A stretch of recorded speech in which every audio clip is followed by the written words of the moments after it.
Hi, Eric. Good evening to you. How are you? Well, great. How about yourself? I'm doing very great. Thank you so much for asking. I'd like to say thank you for saying yes to be interviewed today. Before we start our interview, I'd like to introduce myself formally to you and to our listeners. My name is Nicolette. I am the creator of the podcast titled You're Worthless. Read that again. The juxtaposition of your very soul. Now, Eric G. Okay, excuse me. Allow me to introduce yourself to our listeners, and then we can get right into questions about personality, about self. Hello, everyone. We have Eric G here with us. Eric G has administered personality based life coaching for more than 2 decades. He built a successful education company that used his personality typing method to better the lives of more than 20,000 students, parents, and teachers. As the creator of the Youtopia project website and the Youtopia 16 assessment, he has disseminated his method to over 500,000 users since the website's creation in 2016. Now, his book, The Power of Personality, is the culmination of decades of research and application. Wow, Eric, I cannot tell you how much I needed this conversation, I think, today, Awesome. because I had, let's just put it this way, I've gone through my own spiritual awakening the last 5 years, and hence, that's the impetus of my podcast, looking inwards. And when I was during those times, I felt like I was lost.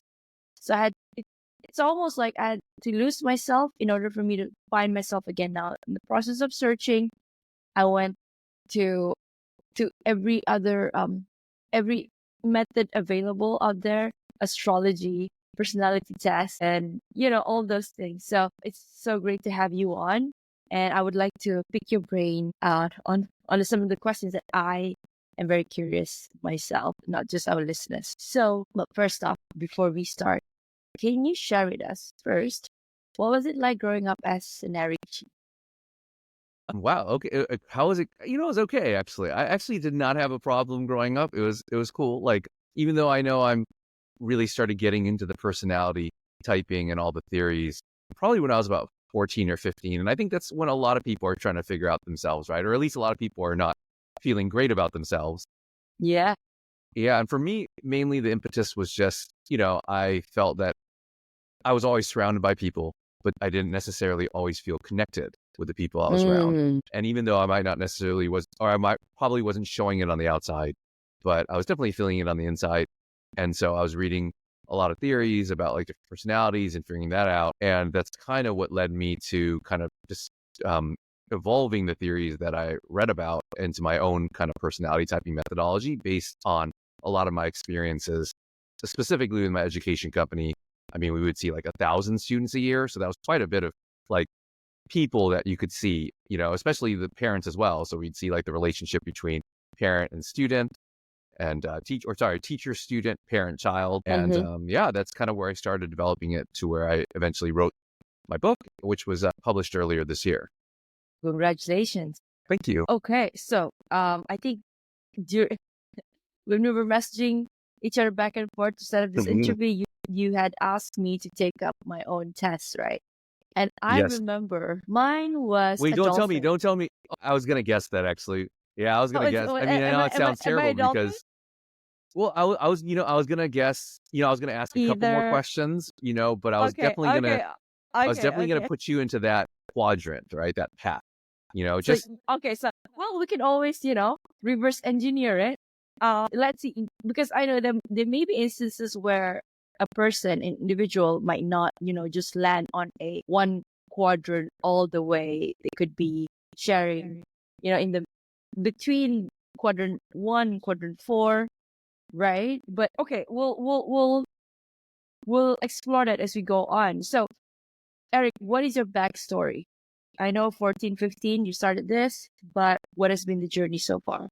It was like really random. Maybe that's part of my personality type too. Like I kind of just follow what I'm interested in. So my academic background was in screenwriting. I went to UCLA to study that. And then when I graduated, I was like, okay, what am I going to do now? Like, can I just sell a script? That's not how it works. And, I started working at a golf course. So I was a starter at a golf course for a few years. And that was actually really cool because, well, one, I was making a minimum wage, which is not always cool, especially when you're coming off a college degree. But like, there's so many people that would come into the course every day, and I would play with a group every morning before I would start working. And I think just the interaction with different people with this particular course, there were a lot of retirees. So I was interacting with a lot of like people who were 60, 70, 80. I even played golf with a 90-year-old regularly. And I think just meeting different people with different experiences, it really Mm-hmm. taught me that, interestingly enough, it's not the experiences that make the person. I mean, it does make someone who they are, but you could have two people who have had the same experiences, but are entirely different as people. And I started seeing patterns of behavior in that way. Like a lot of let's say the 70-year-olds had served in the Korean War, let's say, and, they had a lot of similar experiences, but I was like, wow, but they're very different in how they act now, and I think just that overall idea of like seeing a lot of people and interacting with a lot of different people helped me on the path to like developing this methodology. It wasn't just like based on theory, reading books about it. So, okay, like, is this, you can call it yours, right? So you, after Yes. so many years and the number of, how do I say this? The sampling, the cases that you have Mm-hmm. gathered, this is when you start typing them into groups. And okay, I know I'm getting ahead of myself here. What makes your personality typing methodology better? Okay, that's a claim there. Better than other system, like the Yeah, I like to most throw that word in common one. there. Well, if I didn't think it was better, then I wouldn't have written a book on it. That would seem almost like terrible, right? To just go like, like if you can't do something better than Coke, then why make Pepsi? Which I actually do think is better than Coke, Exactly. but you Oh, is know, that right? that's just my opinion. Okay, But I would say like, mine has 16 different personality types. And I think that number, people are super familiar with MBTI or that's right. Myers-Briggs, which also has Uh-huh. 16. So of course people are like, oh, so it's just Myers-Briggs. But the way that you get to the 16 is so different that it's just a lot. There's a lot more of a focus on what goes on inside someone. So Myers-Briggs tends to be focused on, you have these two traits that you're supposed to say, like either you're introverted or extroverted. You're either Yeah. sensing or intuitive, right? And I think it's that dichotomy of either or, where mine is more focused on, okay, what is your core value? Like, what is the thing that really drives you? Because you could do multiple things in your life, but you might be doing them for different reasons, right? And like how you had said, like you were like, oh, like I started on this path. This is my path of self-discovery. I have a podcast that focuses on not only finding myself, but helping other people find themselves. And that is like a very strong motivation towards self-knowledge, which is one of the book packs.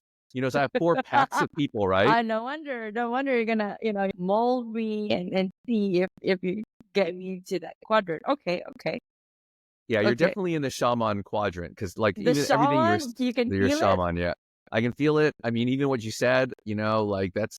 And I was gonna try to guess what animal within that. Now it's gonna sound like I'm making it up, but the dolphin that you said you got is actually part of the shaman pack. So I have 4 packs of people.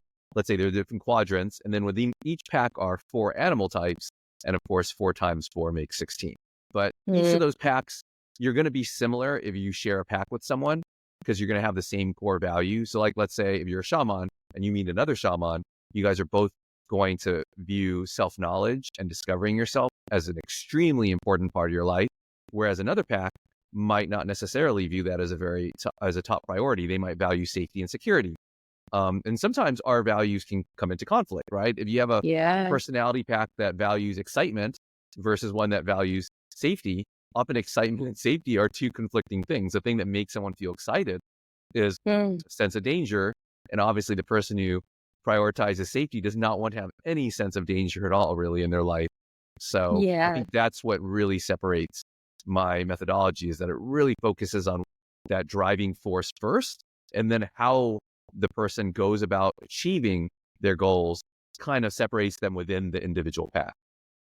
Wow. Okay, now you got me intrigued because when I went to your website, I took the test and I was just reading a bit of my result. And then I was Mm-hmm. like, okay, now that you've broken it down very, very nicely for me. So can you share with us the personality types? How many are they? and how would you differentiate them? Hi, I'm Nick Nieras, your host of the Your Worthless podcast. Now, if these real raw stories hit home, don't wait. Please follow, like, and subscribe my Spotify and YouTube. For bite-sized inspirational reels, follow me on Instagram, TikTok, and LinkedIn. Don't wait. Your transformation starts today. Thank you, and bye for now. So Quadrant, and then oh yeah, the so animal. I would start with the quadrants, or I call them packs, right? Because Packs. we have an animal type, so it's easy to remember. So there are gatherers, hunters, smiths, and shamans. So that's the 4 packs. Hunters. Yeah, it's like you'd imagine like a medieval village, right? You'd have a village where you'd have the majority of the people would be gatherers, right? Because you need more gatherers. And that's kind of what turns out in real life. Like about half the population are gatherers, and that's good. Gatherers prioritize safety and security, and so they basically maintain society, right? Like we would not have people picking up the garbage, people creating roads, like all the entire structure of society is maintained by gatherers, generally speaking. About a third of the population are hunters, and they prioritize excitement, right? And by excitement, I mean not just like having fun, but more like they prioritize getting the most viscerally out of life. They want to taste everything, they want to see everything, they want to hear everything, they want to like smell everything, they want all their senses stimulated. Smiths and shamans, they only make up about 15% of the population combined, and Smiths focus on information, and shamans, as I mentioned before, focus on self-knowledge. So within those 4 packs, as I mentioned, there are 4 animals within each one, and let's say you're a gatherer in the gatherer pack, you might share a lot of similar traits to an animal type within the pack because you guys are both going to prioritize safety and security, but you might go about it in a different way. And that holds true with all the packs. And if you take, once again, 4 times 4 is 16. So there's a total of 16 personality types. Okay. I am so intrigued. So Smiths are the one who seeks out or pursues information. And then the shaman are the ones that, that's more, I would say, more in the path of towards that journey of, looking inwards, trying to find out what's the meaning of life. What are we here for? What's our purpose? Is that what you're saying? Yeah. A Smith might also look for the meaning of life, but in a much more objective sense, right? So I know self-knowledge and information seem similar, and they actually are to a certain extent. They're both really abstract concepts, right? How I feel and how I think are both abstract things that are invisible and people can't see. I think Smiths are more along the lines of like, they might search for the meaning of life, but in a very pragmatic sense, like in a philosophical sense, like what makes sense to be the purpose of life, versus a shaman will always be more like, what makes sense? What is my purpose in life, right? Or what is your purpose? And it might be different, and I think that's a big difference. Shamans always see the world through their own lens. Smiths tend to be very objective, and they kind of are like observers from the outside and just kind of looking at things objectively. Interesting. I love it. Now we're going to go into your book. What differentiates your book from all the other personality type books already out there? I think a majority of personality type books have a test in the beginning, right? You take a test, and let's say there's like 70 questions, and then you get your diagnosis. And then the entire book is filled with prescriptions, right? Based on, okay, let's say if you're doing Enneagram, you are type 7, So now you're type 7. You're very suited to do this job. Right. And it's very, it's very like specific. And I'm always like, well, the problem is like, if you don't have the diagnosis right, then the prescription can be quite harmful. Right. And I feel like a 70 question test is not always, it's pretty cookie cutter. You could have a fantastic test. I feel like I have a great test on my website. But you got me thinking right there through like steps. Okay. Yeah, but even then, it's still just a test is just a test. Like really, the final arbiter should be yourself, right? And I think the way that my book is written is designed to teach the reader how to become the test. So it goes over the entire methodology, so they can kind of figure out the people in their lives, because that's probably an easier task at first. It's much easier to personality type someone that you're close to than yourself. That's than right. ourselves. Oftentimes we can kind of deceive ourselves. Yeah, So that's kind of what sets my book apart. I think it teaches people to be the test versus just a bunch of prescriptions. I love it. Now, why do you think some common pop psychology ideas like extroversion, introversion, birth order, and type A are overblown or worse? I mean, I think the big thing is, when I was mentioning the packs, right? And I mentioned that the gather pack makes up about half the population. So I think when yeah, you have a specific group of people that make up a large I part never of the population, saw it that way. It's actually like a, yeah, like a, can we say like it's a pyramid? yeah, I mean, it's very like like anytime you see like the average person, they're probably Mm. going to be a gatherer, and so they're going to carry The those first person that values. came to mind when you said gather would be my dad Was he very because he like, okay, you need to values, safety and yes, he security? Was he like, you got to have values a practical security. job? Oh my God, yes. And Yeah, I'm a gather. Asian, so Oh so yeah. you know, Did he push you into the math education, getting a sciences? good job. Exactly. And You should no, be I like, took the easier route, accounting, or exploring psychology right now and talking to people.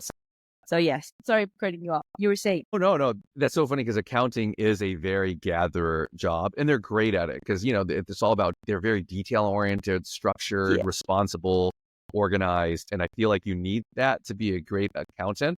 But of that's course, we're right. not all like that, so we can't all be great Maybe accountants. I And started off like that as a gatherer, and then right now, like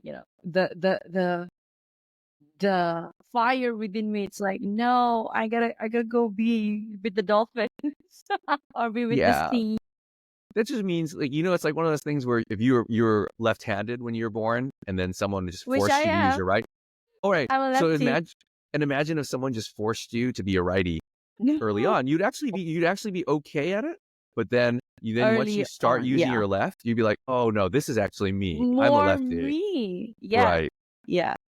So that's what I equate it to. And when we have gatherers making up a large percentage population, they tend to dominate what we think of as being right and correct. And I think when we think of like those pop culture things like, birth order, that's an easy one to kind of debunk because everyone always thinks, oh, you have the oldest child. They're going to be responsible and organized, and they're basically going to act like a second or third parent, right? But, that's only if your oldest sibling is a gatherer because gatherers are all about authority because authority gives you safety, right? Because it gives you a sense of structure.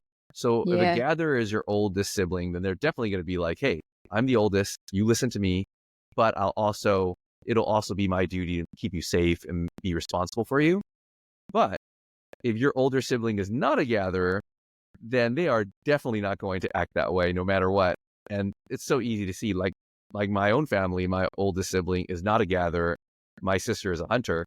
Hunters love excitement. So I didn't Yeah. grow up thinking my older sister is as a place of authority. I grew up thinking, oh, like my older sister is fun to play with. And we would always have like different games and get into trouble quite a bit because she was pretty adventurous. And then not only that, but when we'd get in trouble, since she's a hunter, she'd find some way to try to blame it on me. And so much. She's like, I don't know. She'd tell my parents, I don't know why we did this. Eric wanted to do it, and I just followed him. You know. And So when you were saying all of those things, right? Like a thing popped into my head, like, so can somebody be a hunter and then they move on to it maybe evolve to a smith or to dolphins, right? I don't. They can change based on the circumstances they have or where they are at a certain point in. You know, I don't believe that people change, and I say this quite a bit. I don't believe that people change. I think we grow. We do grow. Yeah, but you can also grow into a worse version of yourself, right? So you can grow into a better version or a worse version based on what you do. And I think the problem with believing that people can change, usually the people who want to believe that, it's not about changing themselves. It's more like they want to believe people can change so they can change the people around them to be more like them. And I feel like I've found that quite a bit. Like parents are like, oh, my kids can change. And I'm like, I don't think your kids can change, but that means that you're going to force them to be something they're not. And Mm, that's probably not the greatest. So I think when people do honestly feel like they've changed, it's really more throughout the course of their life, they have learned more about themselves and become more familiar and more in touch with who they really are. And yes. thus, in a sense, they haven't really changed. They've just found out who they really are.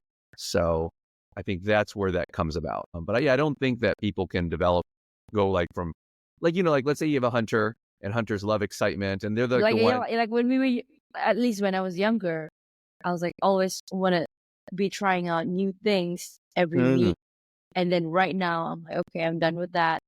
I'm in my 30s, so I'm in the pursuit of, knowledge, self-knowledge.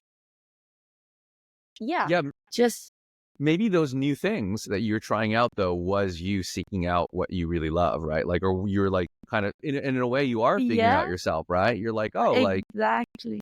you might not have interpreted it that way when Mm-hmm. when you're younger, right? Like we don't know why we do the things we do because we don't really reflect on it when we're young, but when we're older, we're like, wait, That's why I did that, Eric. oh, is it? Maybe Is it? I don't that's know. why. Yeah, It yeah. I sounds mean, like, believable. yeah, because well, I've always had this notion that okay, these are the time that you go out there and just try different things and seek what really aligns with you. And then 30 is when you start really sitting with yourself and okay, what am I gonna where am I gonna after this? But then I'm also a big believer of pivoting, and it's about self-development, like self-growth. As you grow within and as you grow to know more about yourself, you can change your but this is not because of external forces forcing you to change. It's you changing because you've known something that maybe you want to be of service, so you found your higher calling, and you want to align it with your truest highest version of yourself. At Yeah, I least like that's what that. I yeah. No, I like that idea. It's not really, it's change. It's more like developing, right? Just developing Yeah, into the yeah, best okay. version of who we can be. It sounds like that, which Yes, I developing. mean, Yeah. I think it's a better way to put it. Developing, because we're always or also evolving, because we're right. as a human species we're always evolving. So okay, we're on the right trajectory. No stuff. Because when you said that you can actually grow into the worst version of yourself, like I never see it that way. You Yeah. know? I think we grow into worse versions of ourselves the further we become disconnected to who we truly are, right? Or because each Yeah. personality has a worse version. Like for every person's responsible, upstanding, dutiful, organized, structured, authoritative individual, that Mm. person at their worst can also be a fascist. They can be overbearing. They can be domineering. They can be your typical mansplaining, like I'm right all the time and stubborn, right? And I think we have to appreciate that that is a weakness of ours because oftentimes our strengths come from those weaknesses and there's a kind of balance between the two. And I think as long as we accept it, we can kind of learn to like work on those weaknesses. Like I know growing up, my weakness for my personality type is that I get super enthusiastic about stuff and I start it and maybe And then not always you finish it. don't finish. Yeah, it's like throwing up a bunch of balls in the air and then just I wait and then they all It's fall because I'm not relatable. like, Yeah. oh, is it? Yeah. Yeah. So Yeah. So okay. I had to be conscious of that. So I'm really conscious of it now. I'm like, okay, if I start something, I need to at least finish maybe half of the things that I start. You know, I got a sausage maker and I have a still at my house and I have yet to make Oh my alcoholic gosh. beverages and I have yet to make like the sausages. So I've still got to use those stuff and follow through with that. So that's on my list. But It's a reminder for you, Eric. Maybe this conversation is a reminder for you to start using those not the holidays coming up, right? I can make some rum for the holidays for New Year's. Right. Okay. Now, the more important, or shall I say, sought after question: how can knowing your personality type help in romantic relationship? Uh, Becoming a podcast host was a natural extension of my second act. Now, after spending 15 years in the corporate world, I've transitioned to helping individuals overcome challenges like navigating tough relationships, career burnout, and aligning their mission with their soul's calling. By certifying as an RTT hypnotherapist and a lifestyle coach, I've made it my mission to empower people to recreate the life they deserve and building a supportive community through my podcast. Now, let me ask, are you facing challenges like struggling to reprogram your mind to attract wealth, weight issues that feel like a constant yo-yo, insomnia or restless nights from daily worries, or just a lack of confidence in public speaking? If the answer is yes, visit www.thenicknarasholisticlifestyle.com and grab a free hypnosis audio of these common struggles. It's a sneak peek into how my coaching works. Are you feeling shy? Don't be, because I'm as real as it gets. Let's connect on Instagram and LinkedIn and start your transformation today. And That's all the the one other everyone asks. relationships. I think Yeah. the easiest thing is just knowing, one, I don't believe in like perfect matches. I think a lot of people put that on there and it's like, well, like that's not fair because you don't want to like, also oftentimes I get questions from people where it's like, are we a good match? Because they talk about their significant other. And I'm like, wait, so you want me to like say, Yeah, so I'm like this. yeah, He or she is like this. Are you a good I'm like, do you match? want me to give you a theoretical reason why you guys shouldn't be together? Is that what you're saying?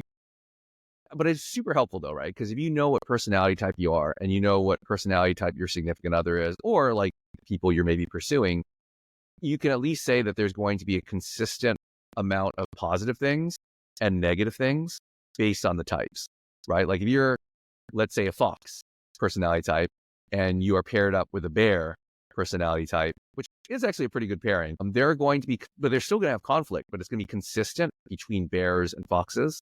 But there's also going to be very consistent positives.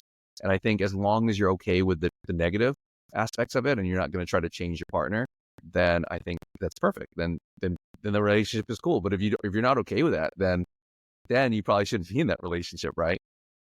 Right. What's a good dynamic? I wouldn't say best, good dynamic for a in when you're working with somebody. So who's a boss, and then you have your team members. Like, what's a good dynamic? In terms of personality typing? Yes, in terms of personality type.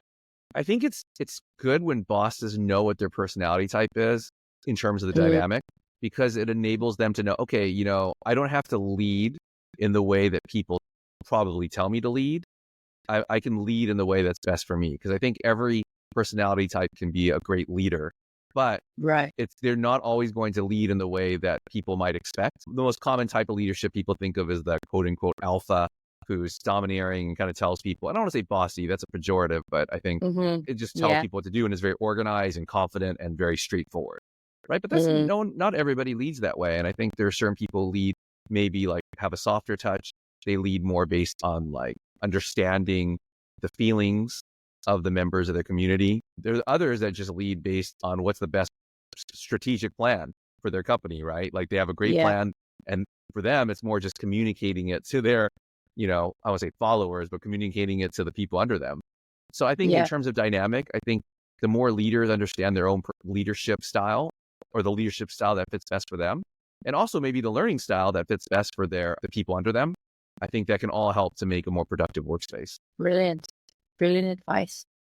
Thank you for that. Once I set up my own company, I would be sure to ask them to take this assessment. Okay, what are you working on currently, Eric? Right now, I'm actually considering starting a podcast based on. You should. Yeah, I want to interview people about the romantic angle, right? Because that's not necessarily my professional experience. My professional experience. And I'll just ask you questions. As long as you're very honest, it would be like, okay, I want to figure out what. So I want to already is the best know policy for sure, like because it's the truth, right? Like you just got to let it come out.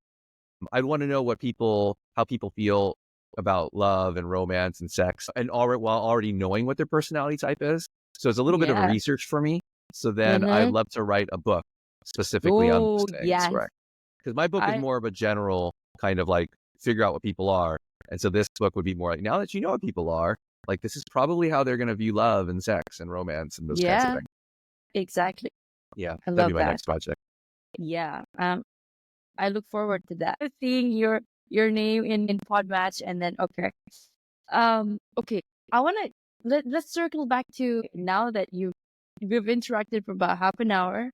So I know that I leaked the answer earlier on. So had you not known that, what would you see me as, and what are my strengths and weaknesses based on the interaction what you've gathered so far? I love that you said, let's circle back to that, because every shaman, they pretend like they're really interested. That's a buzzword that I was I was consulting before, and all these people, let's put a pin and then go back.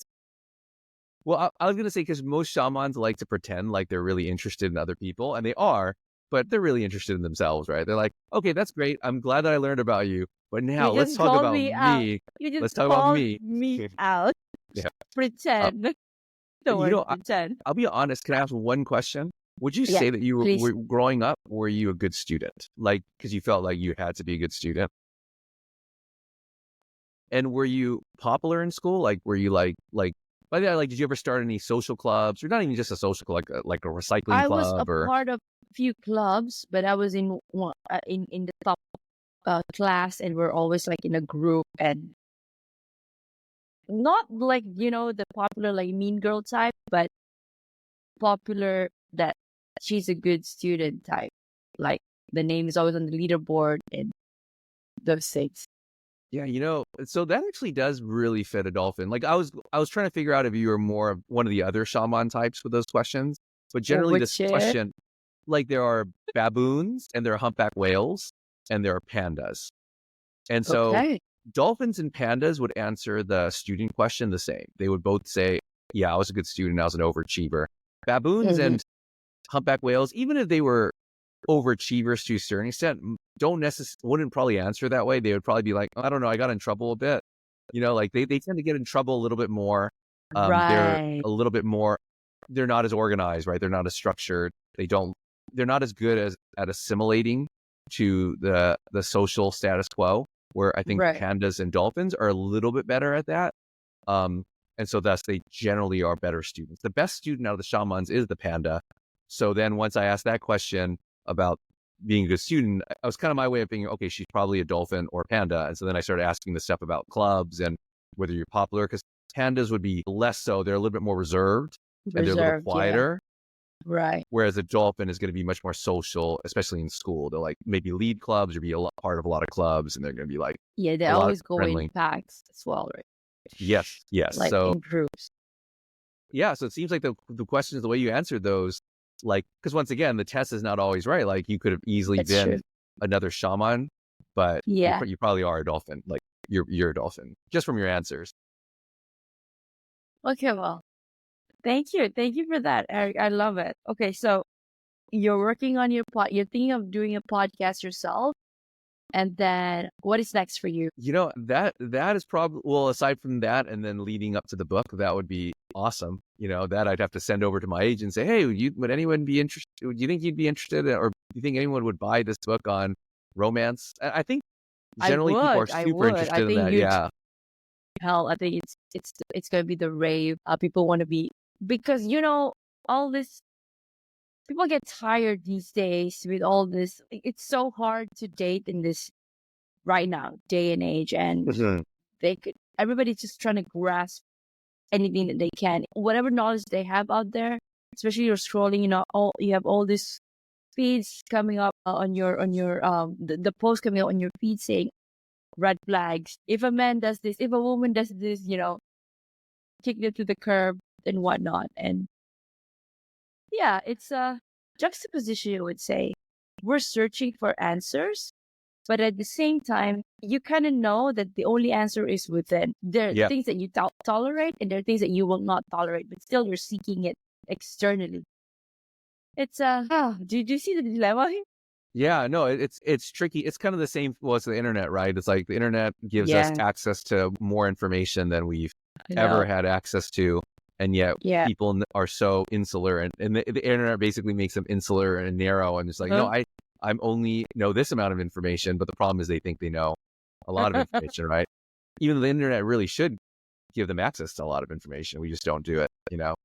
It's like, everyone has like different streaming services. Like, I have like 4 or 5, even though, to be honest, Netflix, You don't get me only on use this. what? You They're only not really need mine. one. Well, they're Oh, not mine. I use other people's. Like, I think I yeah, only yeah, yeah. have probably 2 that are Okay. are actually mine. Right. But you have all these But streaming services. how Yeah. much time do you actually spend watching them? I don't think you watch that much. Like, right now, like I'm considering to, cut my Netflix subscription because I don't really have the time to look at it, but I'm paying. Yeah, Um, I go back and forth, but I just think it's funny that, that sometimes you'll just be on the streamer and just be like looking, and you won't even actually end up watching anything because the no, choices the are whole so hour, overwhelming. yeah, it's just on trailers alone. Right, exactly. And then By the time it's already 11, you're like, okay, that's my mom right there. And I that's just like, and that's probably how it is, like in couples with online or people trying to couple up and find like love online. It's probably the same way where it's yes, like people are so like inundated and they have all this information, but not really, right? And like it's kind of the similar as you're doing streaming service and you're trying to find what you want, but really at the end of the day, you don't know what you want to watch. And online dating, you don't know what you really want from the other person, and all these choices don't help in that decision making. It just makes it more overwhelming, right? Because it doesn't exactly. really get to the whole core, which is not anything external. It's all about you, right? So if people just spent more time reflecting and figure out what do they really want and what really makes them happy, then maybe the Yeah. decision making would be a lot, I want to say a lot easier, but a little bit easier. And definitely knowing the personality type will help, I would say, because that makes you think that, okay, you list out all your strengths and your weaknesses, and then you're laser focused into who or what exactly are you trying to pursue Right. in 100%. the path of Yeah. evolution. I mean, knowing that Yeah. you're a dolphin, that leads into a certain path. Like I could tell you what the theoretical good matches are for a Okay, let's see. dolphin, Let's see. Yeah, I want to hear it. I mean, I would say like the theoretical good match for a dolphin is an owl, and it's not a shaman, It's a Smith. it's a smith. That's right, it's a smith. Right. So, and it's because of the balance, right? So the shaman gives the smith, so the dolphin would give the owl a certain like emotional connection and like almost push them into social situations because owls have a tendency to be kind of scared or a bit reclusive, and they could be totally fine just being like, no, I don't want to interact with anyone in my entire life, you know? But I'm And observing you. yes, but Just sometimes like they an just have to get owl the push, observing you. right? They have to get the push sometimes, right? And then on the flip Right. side, sometimes dolphins can be a bit too like connected with people and be really Oh, yeah. affected, right, by social pressure, right? People telling them how they should be like scrolling. Oh my gosh, I read a Facebook article that said that I need to be looking for this kind of person, and I'm not. You know, where an owl is a lot more like detached, right? Like an It's owl will be just like, no, you're just be yourself and just look at it objectively, and like this is just information. Don't buy the BS that everyone else is saying. Like you just got to be like connect with the true you, and so that's what an owl would give the dolphin. So generally speaking, they would be able to come from different areas of the spectrum while Mhm. also being able to still communicate and understand each other, which is the most important thing for any relationship, right? Wow. Yes, you need to get on that podcast and you need to write that book.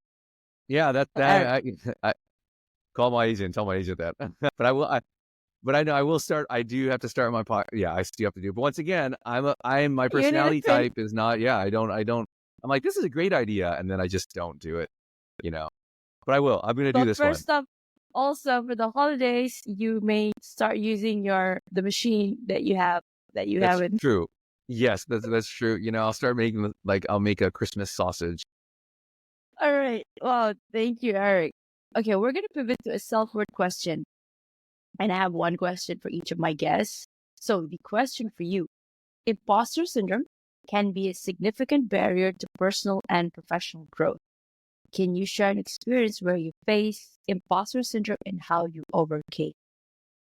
Yeah, I mean, when I was 13 or 14, and this was in the early to mid 90s, growing up being 13 or 14 at that time, like I was like sagging my jeans. I was wearing my jean size was like 38, you know, when I was Huh? probably like a Wow. 27 or 26 at that point because I was like young, right? And still in shape. And yeah, my dad used to call me a poser all the time. He's like, why are you such a poser? Like, why are you wearing all this like why are you doing that? Like sagging jeans and Vans, like the big sweaters that are way too big. Like, yeah. So I think at the end of the day, like that actually did push me more towards, you know, learning about who I really was. Right. And that would be an instance where I was like, wow, like, you know, at a certain point I was like, yeah, why am I trying to dress and be like what everyone else is saying I should be like? You know, like maybe I should try to figure out what really makes me tick and what I really, really love. Now, once again, that's really much, much easier said than done, right? That wasn't like I Yeah. just like flipped a switch. It was like over the course of like maybe 5 years that Mm-mm. process lasted. So, but I Yeah. would say that that is definitely a time when I was being an imposter. Thank you. Thank you, Anna. Like you mentioned earlier on, we're all in the process of finding ourselves during our younger days. And as we grow older, that's when we start to know, okay, what actually is more aligned to us and where we're headed to. And that's where we, this is, and when, once we become wiser, I'd say that's when we start, tuning the noise and then just trying to be more focused into what is it that we want to be doing and for the betterment of ourselves and where we Yeah. want to go. Yeah. And I really think it's important to start that process because not everyone does it, right? Like, Yeah. like I think Exactly. some personalities are naturally ingrained to do it. Like I always say, gatherers have a midlife crisis because gatherers grow up thinking that however they think is the right way to think. So they actually feel pretty secure with themselves. And they're like, oh, like I like this and society likes this. And this is what we all should like. So they don't We should really not start rock really, the boat right. They because start, no, yeah. yeah, they don't start thinking about what they really want until they're like 40. And then like, oh my God, I've been doing this job and I hate it. And I've been doing it for 20 years. Why am I doing this job? I got to find something else to do. Whereas shamans, I always say they don't have a midlife crisis because their entire life is a midlife crisis. They're constantly Yeah. questioning themselves and figuring out whether it's good or not. So there's good to that and bad to that, right? That's So right. Thank you. What is your heart's greatest wish or for myself or for just in for general. yourself? The first thing that comes to mind. Well, the funniest thing is I always tell people, I just want to live at the same schedule or keep the same schedule that I had in college for my entire life. If I can do that, I will feel like a winner, in the words of Charlie Sheen. And I so far I have been able to do that, keep my college schedule, and that just makes me happy to be able to do that. Where meaning I was telling someone the other day, like, this was the first day where I've had to wake up to my alarm clock 2 days in a row or 3 days in a row for a long time. I haven't had to do that for a while. And I was so like irritated about that because I'm not a morning person. So the nice Me thing too. is, yeah, see this so that, like who wants to do that? If you don't, that's another thing, by the way. Morning, the whole idea that waking up early in the morning is better and going to sleep early is better is only based on like a gatherer perspective because gatherers, nighttime is dangerous, right? Because it's dark and can't see anything. And during the day, it's safer. And it just came to be where it just sounded more productive. But it doesn't really make sense because some people, I mean, I'm pretty good at working late at night. So it has nothing to Yeah, do I with get more productivity. things done at night. Right. Yeah. So it's just, once again, it's just another one of those things that people assume to be correct, but it's actually just because maybe 50% of the population views it to be correct.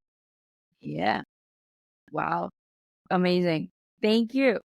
I love that. Do you have a mantra that you live by? I will to give you the words that my dad, but I will censor them. The words that Okay. my dad told me when I was, going through the posing phase. He probably told me this a lot earlier, actually. I just didn't listen to it or didn't hear it. I listened, but I didn't, or heard it, but I didn't listen. Oh, you heard it. Yeah, I did Yeah. listen. He said basically, he basically said was, at the end of the day, you just got to do what you want because no one cares what you do. No one's cares anyway. So you might as well just do what you want. And I think that's true. I think most of the time we think other people really care what we're doing, but they have their own lives. Even our parents, we're not the main character in their lives. They are the main character. We are a side character. Now we are a big side character, hopefully, in our parents' lives, but for the most part, we are the side character in everybody else's life that we see. So at the end of the day, the only person who is important is us because we are the only person who's the main character in our lives. So it's so important to just do what we want, that makes us happy. As long as it doesn't hurt anyone, just don't care what people think. Just do it. I love that. What a great reminder. Thank you. Is there anything that keeps you up at night or do you sleep well? I sleep pretty well, actually. I mean, in a good Or you way. don't sleep at all? Or I don't sleep at all. I used to have insomnia quite a bit, but now like Right. with drugs, I think in general, like Okay. I sleep very well. And I think it's hopefully because hopefully I'm able to keep it up. I'm generally try to pursue what I really like doing and I don't necessarily do the things that I don't want to do. And I know that sounds really simple, but I think sometimes, and it also sounds a little bit selfish, right? I think we're ingrained to like feel like, no, you should do the things that you don't want to do because that makes you a good person. Eat the frog first. Right, exactly. And my feeling is more like, well, it's actually better to just figure out a way to enjoy eating frogs, because I like eating frogs or I Yeah, like frogs, right? yes. Because So, if I'm gonna eat it, might as well find a way to, enjoy it the best. right. Why do we have to like feel like life is we're only being a good person when we're miserable? Like that's not true, right? We can be a good person and be happy at the and be same time. happy about it. Yeah. Yes. We just have to be creative with it, so. Wow. Wow. Okay. This turned out to be a mini therapy and mini coaching session for me. I love it. I love every episode that I'm on. Right, Eric. So if you could create a quote right now for you to leave to the audience listening and the world as your legacy, what would it be? Find your anchor first, then explore. And I just mean that metaphorically. So find who you are first. And then once you're set in that, then you can kind of explore the different strengths from people from different personalities. But don't let them tell you what to do first, because otherwise you'll never have an anchor and you'll just be like blowing in the wind. Or not blowing in the wind, but I guess blowing in or being tossed around the ocean, So that find your anchor. Never work your way. Woo, okay. How can people reach out to you? You can find me on, I'm really bad at social media and stuff, but I do have a website. I have two websites, which is random. I think you definitely know one of them because you took the test, right? I have LinkedIn. You can find me on LinkedIn. I'm on Instagram at the name of my book, The Power of Personality. Mm-hmm. And then, which is also the book right there over my left shoulder. And you can find me at utopiaproject.com. That's YOU, utopiaproject.com, where you can also take the test if you want to figure out what animal personality type you are, with the disclaimer that it's just a test. And if you really want to know, you should buy my book and read it. Not because it's like funding my retirement, but because it'll fund your happiness, right? It'll make you happier to know who you are. And then you can also find my life coaching at projectutopia.com. So if you just flip it, then that's my other website. And people might ask, why do you have two websites? It's because the first one I created as an article-based website, and now I have a life coaching one. So there's two. Brilliant. Brilliant. Well, there you have it, everyone. You've just heard an inspiring journey and incredible wisdom from Eric G. Thank you for sharing the work you're doing to uplift others and make a lasting impact. Despite the challenges, you're paving the way for others, and your dedication is a true testament to resilience and purpose. For our listeners, this has been another thought-provoking episode of Your Worthless. Read that again. The juxtaposition of your very soul. Now, if you've ever felt worthless, know this, you're not alone. But here's the deeper truth. If you were truly worthless, why would your soul choose to be here, in this exact moment, in this lifetime? Your soul traveled from the infinite, not just to exist, but to matter. And for that reason alone, you are worthy. And with that, I'd like to thank Eric G for joining us today, and to all of you for listening. Until next time, I'm Nick Niaras, your host. Keep shining, keep growing, and remember, you are worthy and you are enough. See you in the next episode. Thank you, Eric, for your time. Thank you so much for having me.